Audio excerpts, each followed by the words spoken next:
Welcome, everyone. My name is Tobias Mattei. I'm the deputy editor of the North American Spine Society Journal. I had the pleasure of having with me today Dr. Julia Crim, who's the author of an article recently published in the NASSJ entitled Thoracic and Lumbar Spine Trauma Classification Systems Fail to Predict Post-Traumatic Kyphotic Deformity. Thank you very much for your time, Dr. Crim. Thank you for inviting me. Would you like to start maybe introducing your practice, academic affiliation, fields of interest, and maybe how you ended up focused on this research on the classification system for thoracolumbar fractures? So I'm a musculoskeletal radiologist. I've been at the University of Missouri for almost 10 years. Before that, I was at the University of Utah for about 15 years. So I practice all musculoskeletal, including spine. About 30% of my practice is spine, CT, MR, and intervention. So it's always been a big interest of mine. I started getting interested in problems of classification when we had a faculty member join us at Utah who'd been involved with the TLIX development. And he encouraged us all to use the TLIX system. And so we started doing so. And as I started to do it, I started to realize that there were problems both in inter-observer consistency and then in validation of the system, that the system had been inaugurated without actually outcomes analysis and validation in that way. So I'd always had as the back of my mind doing a study on it. And then one of my residents, who was also on the paper, said, you know, if you want to do that, Dr. Crim, I'd be interested in doing it. So how do we do that? How do we take a really big problem, make it manageable? And we realized as radiologists, we pretty much had to do it as a retrospective study, which at the beginning is a limitation, of course. But my first goal was to say, okay, what can we provide good outcomes analysis for TLIX? And at first I was just focusing on that. And maybe because radiologists are used to evaluating ligament tears, and they didn't really put in TLIX exactly what they were doing for the assessment of partial versus complete, maybe we'd be better. Who knows? So we set out and we ran a list of all the trauma patients that had come through over a considerable period where we had good MRs, and then how many of them had a fracture documented on MR and then had follow-up films. And of course, excluding ones that had tumor or had infection. And then looking at those issues. So my three main issues to say, well, how do I evaluate a classification system? Is it unambiguous? Is it easy enough to use in clinical practice? Is there good inter-observer and intra-observer consistency? And can that classification system be used to predict outcomes and to guide treatment? So, and I understand your article focused exclusively on the last point, which is the capacity of the classifications to predict outcomes. And I understand that probably as a radiologist, it was somewhat natural to focus on a specific radiological outcome, which is the kyphotic deformity. So would you let us know what were the results of your analysis in terms of the capacity of the currently available classification systems to predict kyphotic deformity? Before I get there, we did also look at inter-observer variability, and we discovered that we were no better than the orthopedic and spine surgeons, and that had actually been published in the interim since I first started looking at it. So that was just corroborative. So we made it a minor point. But really, we had very poor inter-observer consistency using the TLIX system specifically. And that was usually the one that had been used in the reports. So what we found was that none of the classification systems really were adequate to predict the development of kyphotic deformity, and that there were several other factors that we've found that were important, including, was it multiple levels? If you look at some papers, they only looked at patients that had a single level. Well, that's cleaner and easier to analyze, but we have a lot of patients who have 2 or 3 levels involved, or even 4. And then we also found that the anterior longitudinal ligament, even in injuries that were not hyperextension injuries, was important in outcomes. So I find the topic of classification system for thoracolumbar fractures fascinating, not only because of the historical development, but this is a very practical issue that in a level 1 trauma center, I deal with it all the time. And I can tell that I try to teach my residents some general principles and how to use those classifications. But I remember during my training, I was first presented with the AO classification, the initial 1994 classification by Mager. And at that point, it was very reasonable. I was trying to memorize all the subdivisions, say, okay, anterior column disruption, so that's a type A. Type B is an extension injury, and type C, it's a translocation. Okay, so type B, and then you start dividing in type B, B1, B2, 2, 1. And then at the end of the day, I have those 30 categories and say, okay, so what do I do? I mean, what is the difference between a type B221 and a B21? And they said, I don't know. I mean, this is a purely morphological classification system. And that was somewhat frustrating because even though I learned a lot with the general concepts of that compression, an anterior column injury, a flexion injury is very different than a distraction injury or a translocation, a rotational injury. It didn't give us that much help in terms of the decision making. So I was very excited when I first saw the TLIX classification because it seemed relatively simple. You sum the numbers for morphology, the PLC, the posterior longitudinal ligamentous complex, and neurological status, and finally it tells you operative, non-operative, or the borderline. But when we start using that, and you probably saw one of the papers that we initially published, is that there's some caveats, special, and I was very interested in the burst fractures because most of the burst fractures that I see in my practice, they tend to be either a TLIX 2, which is a simple burst in a neurologically intact patient, or a 2 with a questionable nerve injury, which is a 4. So a 4 already falls in the category of surgeon's choice, but we have a significant proportion of patients in the burst fractures, neurologically intact, that if you treat them conservatively, you're going to get in trouble. And by getting in trouble, I mean there will be a meaningful kyphotic deformity that will require a massive circumferential fusion that could have been avoided. And that's how we kind of define that the comminuted burst fracture was the Achilles tendon of the TLIX classification. And I'm very interested in those patients because in my practice, there's some patients, especially in the young population, that I propose something like a kyphoplasty, which is a relatively small procedure, but it restored the integrity of the anterior column. And I still don't have large numbers to prove that reduces the incidence of the kyphotic deformity. But I think that's mainly what in my practice, I'm very interested in, because I can tell you figure 2, for example, you show a superior end plate fracture that developed, it had a 90 degree of kyphosis, and it went to a 16 degree in the post-op imaging. I think that's the standard. That's the rule and not the exception in my practice. And one of the questions I would like to ask you, because basically your conclusion is that none of the currently available classification systems are good to predict kyphotic deformity. Is that kind of correct? Yes, that's correct. I also was very excited about AO at first, and granular is not the same thing as useful. And then also, even they sort of had to throw up their hands and say, well, if it's B, all A's count the same. It's B plus any A. Well, maybe they needed to be more granular, or maybe they needed to admit that the classification system can't be flexible enough to deal with the reality you're seeing in your surgical practice.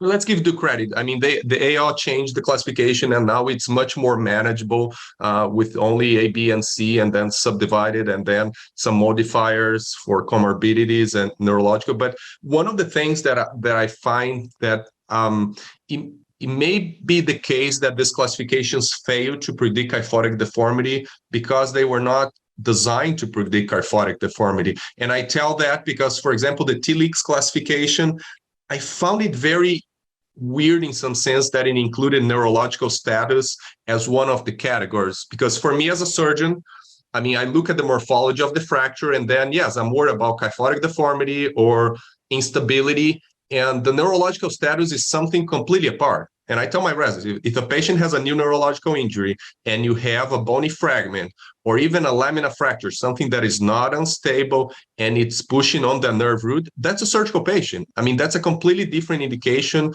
I mean, you're either operating because of instability or you're operating because of an acute neurological injury. So I can see how the TLEAGs kind of mix both. And the AO classification, the new AO, it seems that is designed to predict long-term outcomes, and that's why I included those modifiers for comorbidities. But I wonder, and I would like to have your opinion on that, whether the fact that they were not designed to predict kyphotic deformity, maybe that's why they ultimately failed to do that. Well, if you look at all of the systems, they don't really have what are their outcomes measures. Are we going to do it based on pain? Well, that's a very difficult outcomes measure. Are they going to do it to return to function? There's very little out there.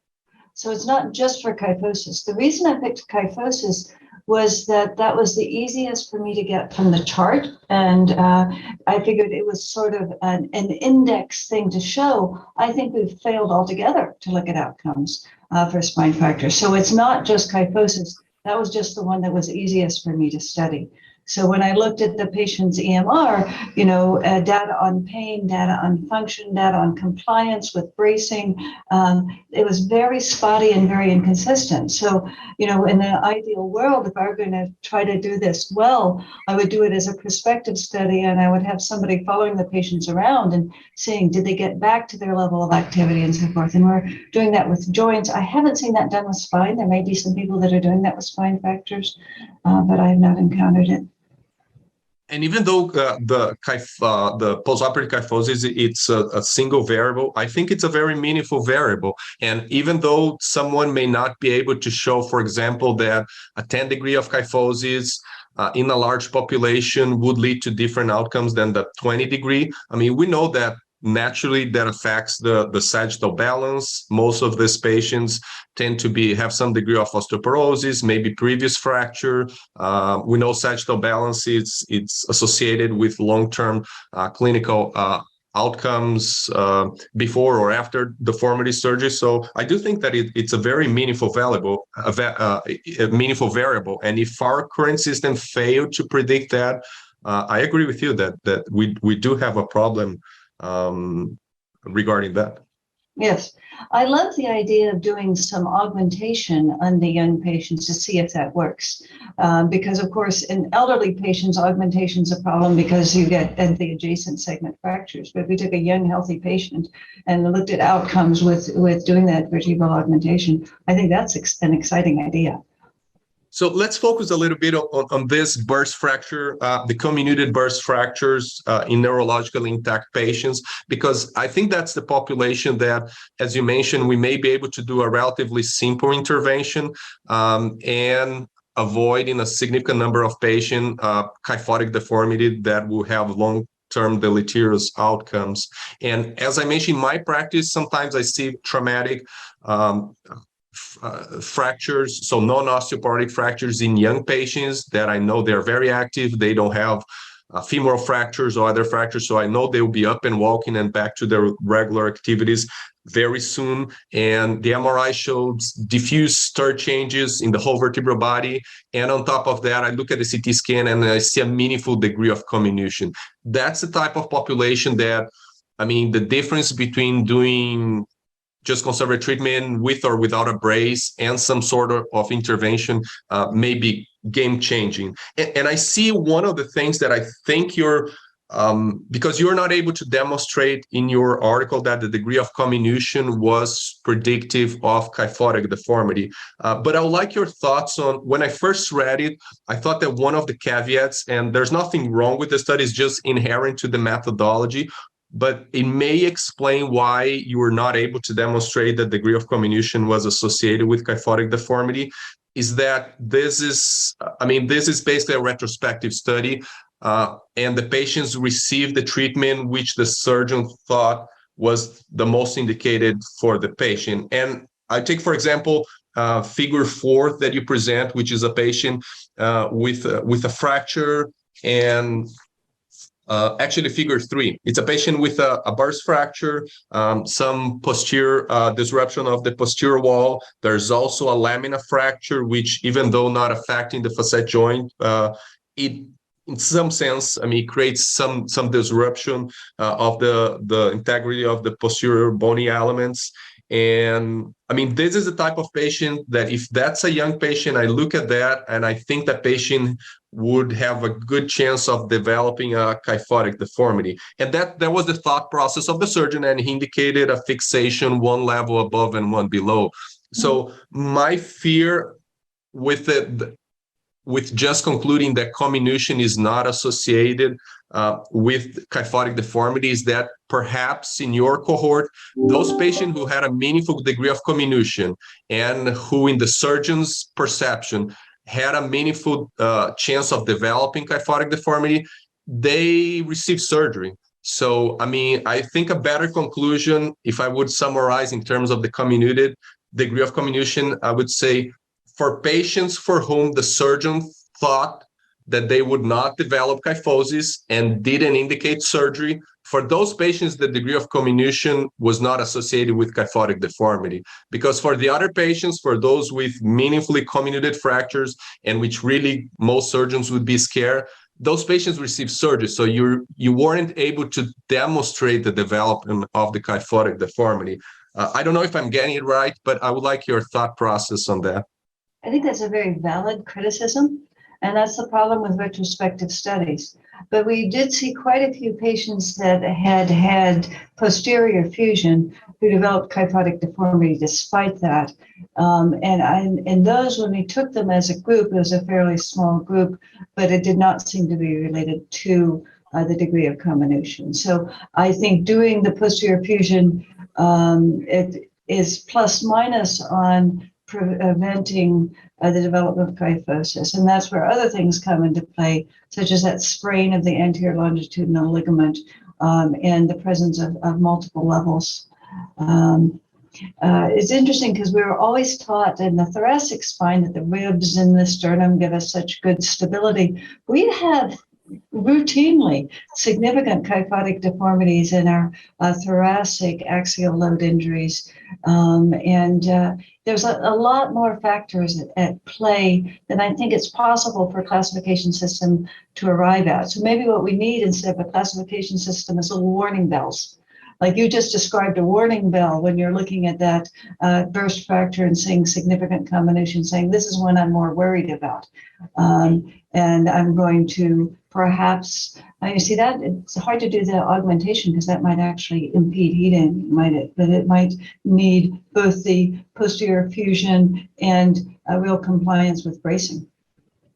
So tell me a little bit about those patients that you mentioned that they were operated and you still observe a kyphotic deformity. Because in my mind as a surgeon, if I operate a patient and I don't have any pseudoarthrosis, I personally cannot explain any kyphotic deformity at that level. But where do you think those patients developed the kyphotic deformity? Was it like further collapse of the fracture itself? Was it mainly related to the disc disruption, or was there any correlation between that and maybe some lucency around the screws? Because for me, it's hard to explain how you would have.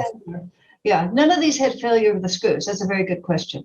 But I think, you're tethering the posterior, but the anterior can still compress in spite of the posterior tether. And that to me was the most interesting thing. So we've learned in TLEX to really emphasize that posterior tether, but the posterior tether by itself is not enough. So you can see how you can keep that and still just gradually lose height. So this stays the same, but this goes down and we get a kyphosis. So I think it is related to the comminution, although I didn't show that.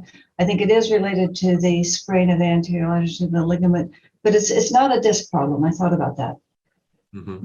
And that's one of the things that I always teach my residents is that I mean, it's not because you're going 2 levels above and 2 below on a burst fracture that's the best strategy. I mean, there are several studies showing that if you were able to insert at least unilateral screws at the fracture level, you may be able to go 1 above and 1 below, and there's no meaningful difference in the outcomes. But I always try to tell them, I mean, what is the goal of the surgery? We have a strong posterior instrumentation, but what about the anterior column? I mean, if it's a comminuted fracture, I think a very reasonable strategy, for example, is to do cement augmentation at that level to restore the anterior column, and then maybe 1 level above and 1 below fixation. And to be honest, in some patients, I think that's a stronger construct than going 2 or 3 levels above and below and still having the problem that you mentioned, which is the anterior column. And that kind of illustrates how the whole paradigm about surgery or not surgery is a little bit misleading and even challenging to evaluate in a scientific fashion, because what surgery are we talking about? I think surgery is a broad spectrum, and you can start in the very aggressive spectrum of open posterior fusion with multi-level instrumentation, and then you can go to those variations of minimally invasive screw fixation where you're not fusing, or you can combine minimally invasive with the cement augmentation or just the cement augmentation and then the conservative treatment. So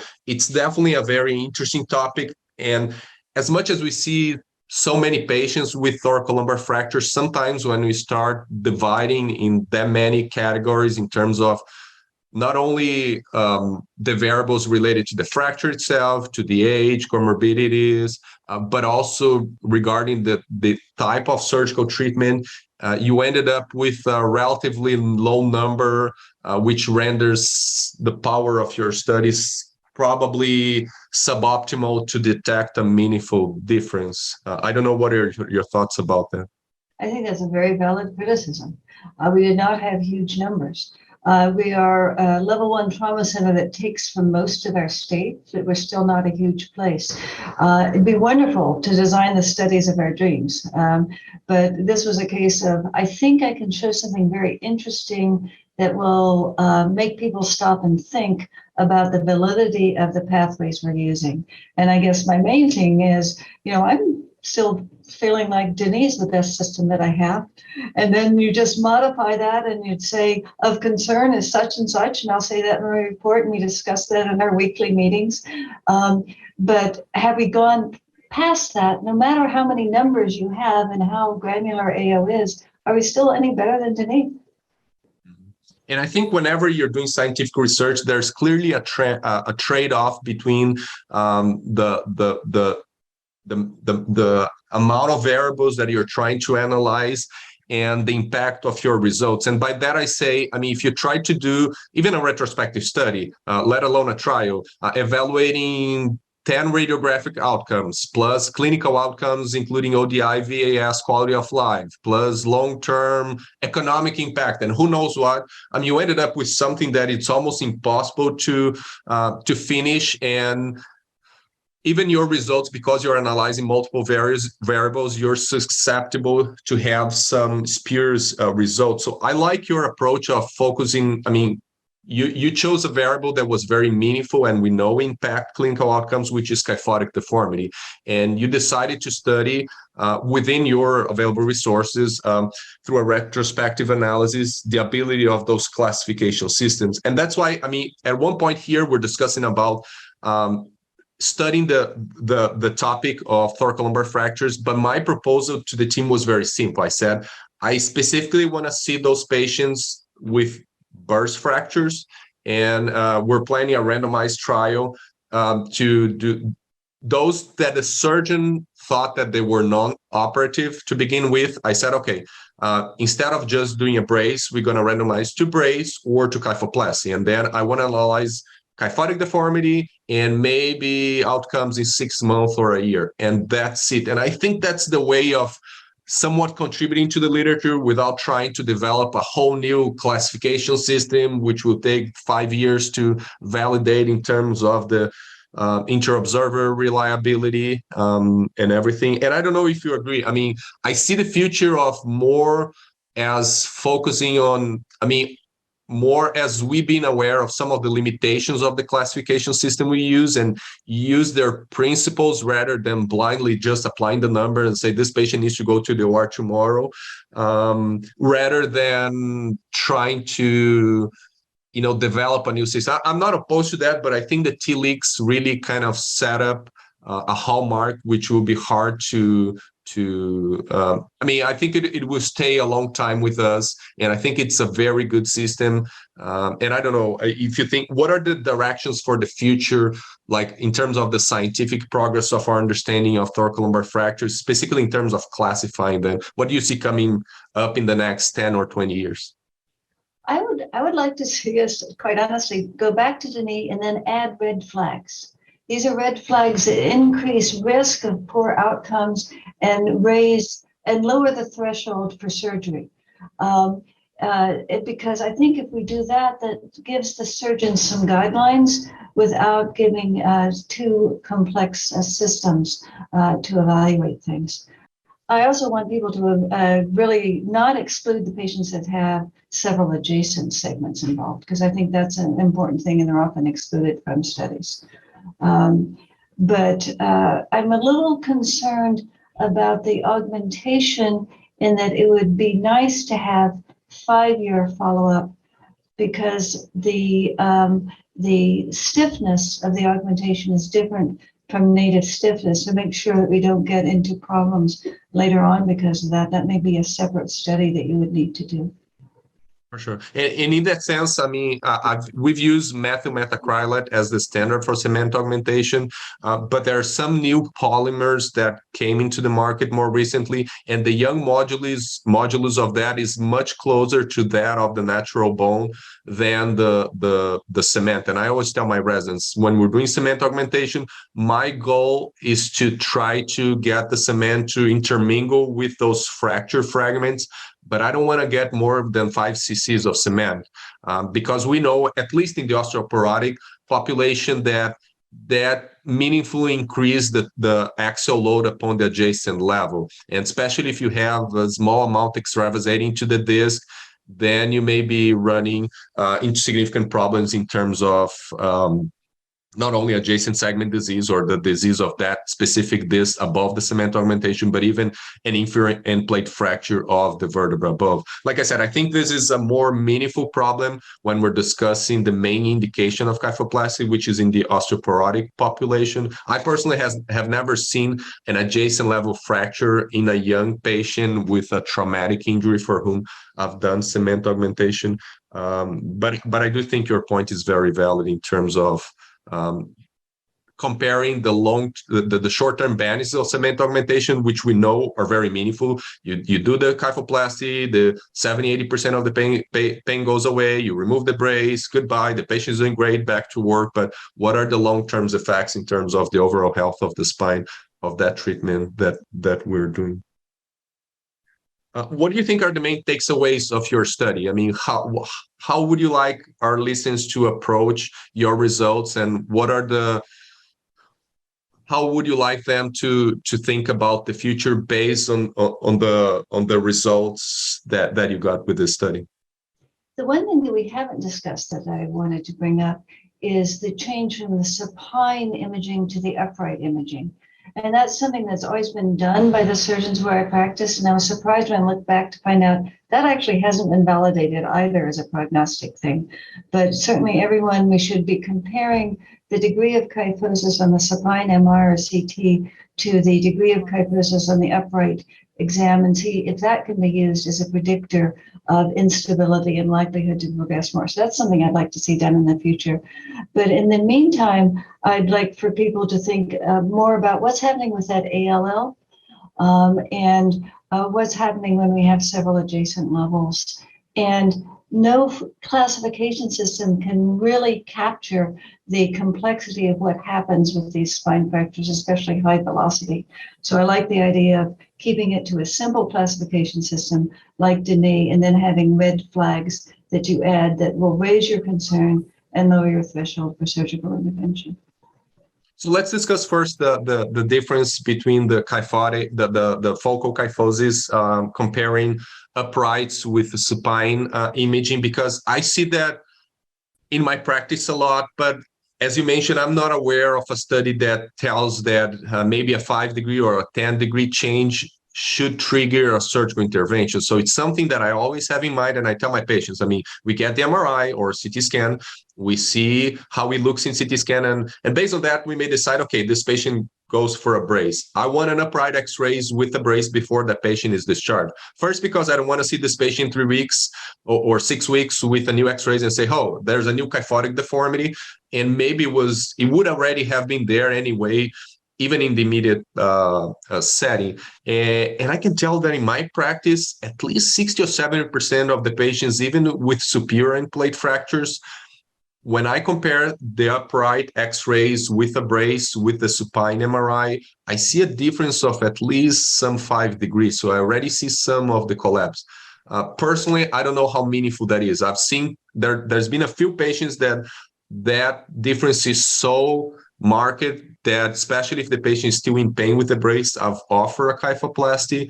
But as you mentioned, I think the literature supporting that and any decision making based on the difference between supine and uprights is still very undeveloped, and we still need to study more of that. So but I do think it's a very meaningful topic. And the other one you mentioned, I think it's regarding the adjacent fractures. I do think that we as surgeons, we always take that into account. I mean, one thing is to have a superior end plate fracture. It's a completely different animal to have a burst fracture, which seems non-operative, and 3 more superior end plate fractures on top of that.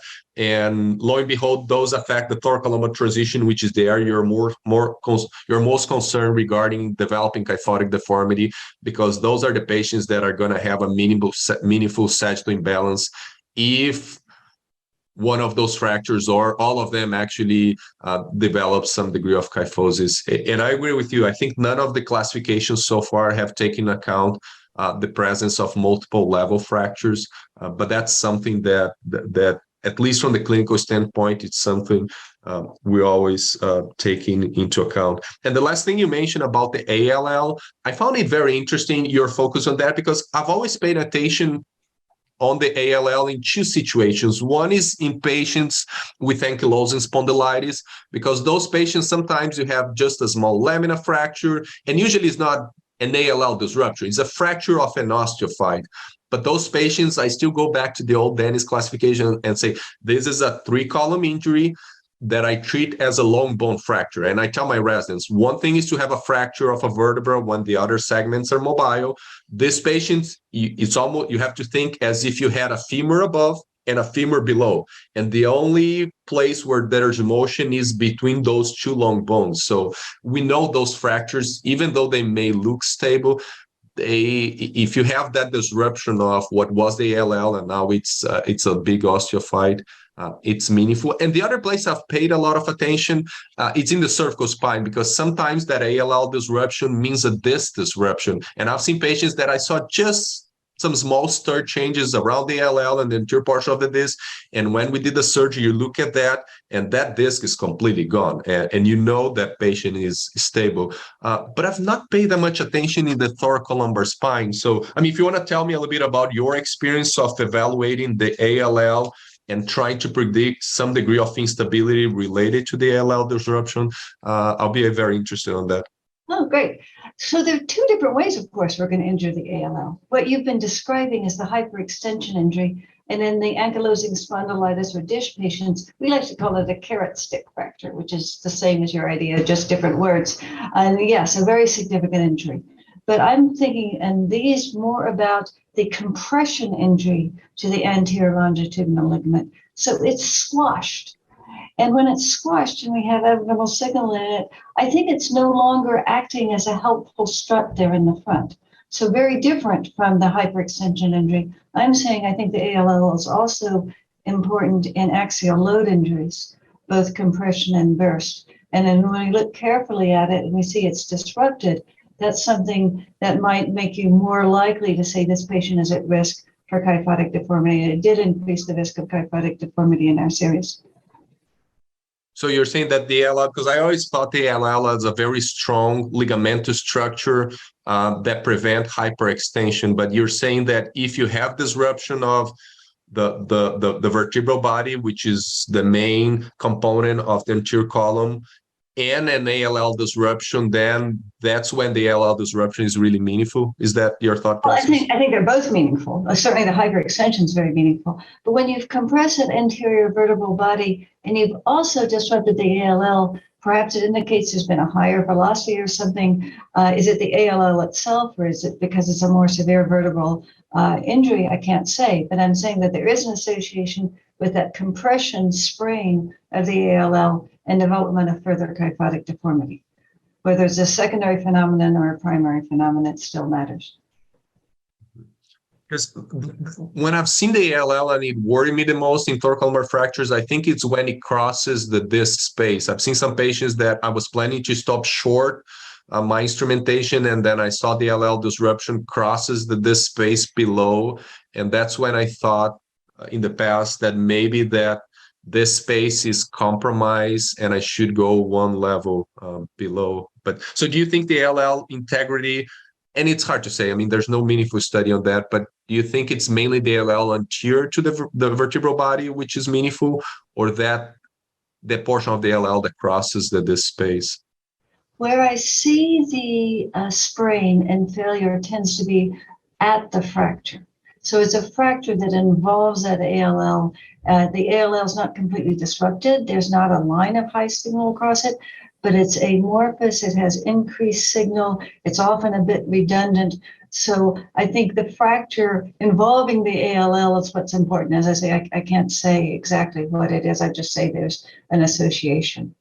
And when I see that, I'm concerned that there's going to be a higher risk of kyphosis. And I think that's a very meaningful insight that I'll definitely take into account in my practice, because the main factor that I've evaluated in the past to indicate a vertebral augmentation has been, I mean, the age of the patient, how active the patient is. I mean, if the patient is a polytrauma and has femoral fractures and they're not going to move for 4 or 6 weeks, which then, I think the brace can do the job, and the degree of comminution. But I have to admit that I've never paid attention to the integrity of the ALL. So, I mean, I think if you're designing further studies to evaluate comminuted burst fractures and trying to evaluate possibly trying to compare maybe conservative treatment with a brace with kyphoplasty, I think evaluating the integrity of the ALL may be a very meaningful variable. So thank you for bringing that up to us. Anything else that we've not discussed and you'd like to point out? I see you have a very extensive experience with thoracolumbar fractures, and I thank you for your efforts in terms of performing this study and then bringing some of the caveats of the current classifications to our attention. So anything else you would like our listeners to focus on? Well, what I was just thinking about before you asked that was, what's my next study going to be? So maybe, can I answer that question? Yeah, please. My next study is going to be only burst fractures. And my next study is going to be evaluating the degree of comminution, the number of pieces involving that anterior cortex and the ALL, and also the supine versus upright evaluation, because to my surprise, that had never been done. But I guess what I want the listeners to concentrate on is not being seduced by classification systems. Sometimes I think of it as a radiologist that making classification systems is the disease of the orthopedic surgeon. They feel better if they have a classification system. And sometimes it is more holistic than that, and there are more factors than you can capture in that, and which is why I like my idea of a simple system plus red flags. Sure. And I think, I mean, I'm not against classification system. I think we need to establish a common language that's best, especially in the academic setting and for scientific purpose.